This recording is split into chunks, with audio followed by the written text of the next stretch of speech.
이 친구들은 이렇게 얘기합니다. 오빠는 진짜 동물을 사랑할 줄 모르네. 오빠는 오빠밖에 몰라. 너무 이기적이야. 근데 거기에 더 소름 돋는 게 뭔지 알아? 어느 순간 남자는 이제 연인의 존재가 아니라 강아지 일정에 맞추는 부속품이 된 거예요. 이게 바로 가스라이팅입니다.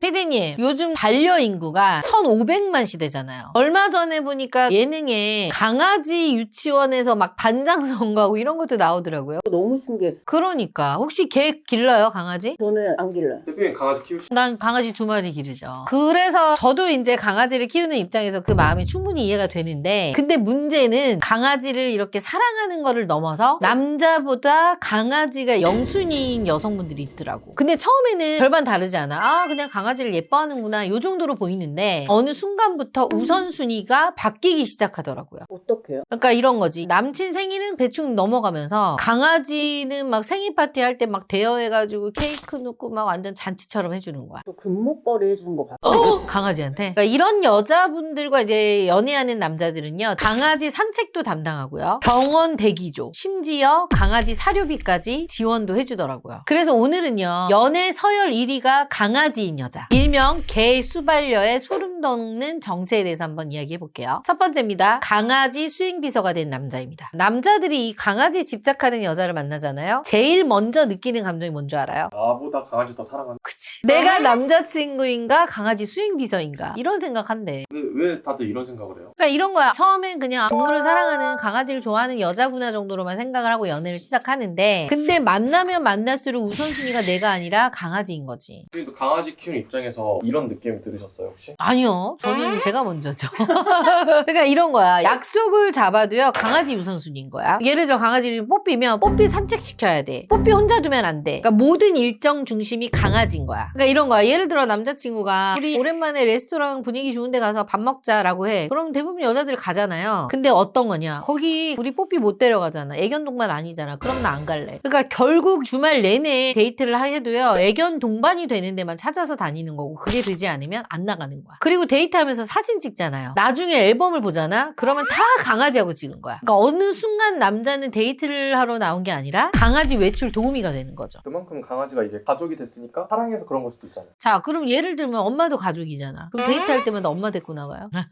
그런 원리랑 똑같은 거 아니에요? 엄마랑 강아지를 비교하는 건 좀 그렇지만, 가족이라고 친다고 하면 뭐 가족이라고 계속 데이트할 때 데리고 나가지고 그 사람 위주로 가진 않잖아요. 너무 과한 거죠. 그래서 이제 저한테 상담을 하러 오셨던 남성 고객분, 이런 분이 있었어요. 본인 생일이야. 그래서 당연히 기대를 했겠죠. 근데 강아지가 그날 유치원 졸업식이었던 거예요. 그래서 내 생일 날의 약속을 취소를 한 거죠. 이해돼, 안 돼요? 이러면 어떨 것 같아? 나보다 강아지가 우선순위인 거 보고 정 떨어질 것 같아요. 근데 거기에 더 소름 돋는 게 뭔지 알아? 강아지 유치원비는 월 100만 원씩 그냥 막 써. 근데 남자친구 생일 때는 케이크 하나 사주고 마는 거야. 처음부터 그냥 서열이 딱 정해져 있는 거. 정해진 거지. 이쯤 되면은 남자는 이제 연인의 존재가 아니라 강아지 일정에 맞추는 부속품이 된 거예요. 그런 느낌이 들 수밖에 없겠죠. 근데 무서운 건 그 다음부터야. 남자친구가 아프다고 하면 약 먹어 이러고 끝인데, 강아지가 기침 한번 하잖아? 밤 11시에 남자친구 호출해가지고 응급 대기조를 시키는 거야, 남자친구를. 접수하고 뭐 대기표 뽑고 약 받아오고 뭐 옆에서 안고 있고. 이 정도면은 강아지 전담 매니저급인데요. 이렇게 하면 남자가 서운함 느끼겠어요, 안 느끼겠어요? 나는 왜 항상 나중이지? 내가 걔만도 못하나? 이런 생각 할 거란 말이에요. 근데 문제가 뭐냐면, 그거에 대한 표현을 하기 시작하면 이때부터 이제 악몽이 시작된다고요. 두 번째입니다. 질투로 둔갑하는 서운함입니다.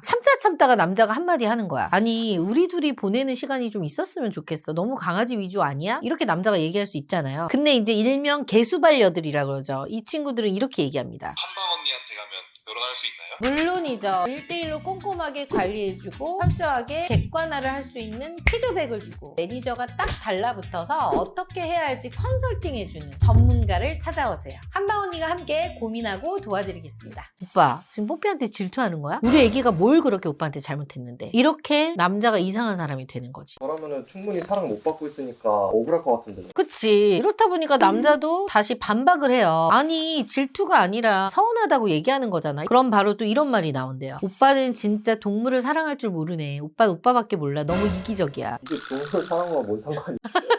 그래서 남자가 왜 서운했는지는 이제 사라지고요. 남자가 얼마나 속 좁은 남자인지 신문을 받는 입장이 되는 거죠. 이게 바로 가스라이팅입니다. 그러면은 이 남자는 더 이상 아무 말도 못하겠네. 그치, 괜히 얘기했다가 나는 뭐 동물도 사랑하지 않는 인정 없는 사람으로 취급받을 수 있는 거고요. 그 다음에 공감 능력 없는 사람이 될 수도 있는 거고 나쁜 사람까지 돼버리잖아. 그래서 대부분의 남자들이 어느 순간 포기해. 그래서 우리들도 이렇게 상담하다 보면 저는 동물을 너무 지나치게 사랑하는 여자는 싫습니다 라고 얘기하는 남자분들이 부쩍 는 것 같긴 해요. 근데 왜 이런 일이 반복된 줄 알아요? 강아지는 사람처럼 서운하다고 말해요, 안 해요? 못하지. 항상 반겨주고 실망도 안 시켜주고 항상 귀여운 존재잖아요. 그러니까 사람과의 관계는 피곤하잖아요. 근데 그 관계보다는 사실 강아지와의 관계가 훨씬 더 편안하지. 그래서 강아지에 집착하는 여자들은 이 남자가요, 나도 좀 챙겨줘 이런 말 하잖아요. 관계를 위한 대화가 아니라 귀찮음으로 느껴질 수 있다는 거예요. 저 같으면 힘들어서 못 만날 것 같아요. 근데 남자들이 이렇게 참다가 그래도 도저히 안 되겠다 하면서 손절하는 그 순간이 있어요. 세 번째입니다. 사료감 머신으로 끝나는 연애입니다. 연애할 때는 어떻게든 버틸 수가 있어요. 근데 결혼 얘기가 나오기 시작하면 상황이 완전 달라질 수가 있어. 왜 달라져요? 이제는 데이트 문제가 아니라 인생 문제가 되는 거잖아. 같이 살아야 되잖아, 강아지랑. 아까 제가 말씀드렸던 그 남자분 있잖아요. 그 남자분도 여자친구랑 결혼 얘기를 하면서 정신이 번쩍 드였대요. 그러니까 여자친구랑 이제 신혼집을 이제 알아볼 때였는데 사람들은 주로 이제 집을 구할 때 어떤 걸 봐? 출퇴근 거리, 주변에 마트가 있는지, 병원은 잘 되어 있는지, 환경 이런 것들을 보잖아요. 근데 여자친구가 제일 먼저 한 말이 뭔 줄 알아요? 아플 수도 있으니까 병원 가까운 데로 가자. 아니, 오빠 우리 뽀삐 산책시켜야 되니까 산책시키기 좋은 곳으로 가자 이 말이었대. 그러면서 이런 말이 바로 나오더래요. 그리고 뽀삐 스트레스 받으면 안 되니까 뽀삐 방도 하나 있어야 돼. 완전 그냥 반려동물 맞춤이. 맞춤이지. 그러니까 뭐냐면 집값보다는 뽀삐였고요, 출퇴근보다 뽀삐, 신혼생활보다 뽀삐였던 거야. 너무 현타올 것 같아요. 근데 진짜 현타는 또 그 다음부터가 있어요. 남자가 이제 현실적으로 얘기를 했겠지. 뽀삐도 중요하지만 우리가 더 중요하지 않냐. 그랬더니 여자친구가 이제 이렇게 얘기하더래. 뽀삐를 행복하게 못 키우는 집이면 나는 아무런 의미가 없어. 이거 너무 현실 감각이 없는 거 아니에요? 남자 입장에서는 진짜 충격적이었겠죠. 지금 이 남자 입장에서는 두 사람의 미래에 대해서 생각을 하고 있는데 상대 머릿속에는 연통 이 뽀삐 생각뿐인 거야. 그 순간에 남자 머릿속에는 이 생각이 이제 스치기 시작합니다. 이거는 우리들을 위한 집이 아니라 뽀삐를 위한 집이구나. 더 넓은 집, 더 좋은 동네, 더 많은 생활비. 이 이유가 전부 뽀삐인 거죠. 근데 부담은 결국 누가 져야 돼? 남자 돈으로 해야 되는 거잖아. 그러면서 남자가 이제 확신을 하게 된대요. 아, 나는 이 여자의 1순위가 아니구나, 인생에 있어서. 그러니까 이 남자는요, 강아지가 싫은 게 아니야. 강아지 좋아하는 거 문제 없어. 동물 좋아하는 여자 싫어하는 남자가 몇 명이나 되겠어요? 근데 중요한 건 우선순위라는 거지. 너무 과하다는 거죠. 결혼하면은 부부가 한 팀이 돼야 되는 거잖아요. 근데 이 관계에서는 이미 서열이 정해져 있어. 뽀삐가 0순위인 거죠. 무조건 뽀삐의 방향으로 인생이 설정되어 가는 겁니다. 그래서 여기서 이 남자는 손절을 결심하게 되는 거죠. 그러면은 대표님 결혼하기 전부터 강아지 키우신 거잖아요. 대표님도 혹시 강아지 키우셨을 때 이런 느낌이셨나요? 아니요. 저는 아까 얘기했잖아요. 강아지가 뭔 상관이야. 강아지도 강하게 있어야지. 얘 맞추다 보면 한도 끝도 없어요. 근데 저는 좀 이해가 안 가는 게 그 강아지들한테 막 명품 끼는 사람들 있잖아요. 내 거 살 돈도 모자라 지금.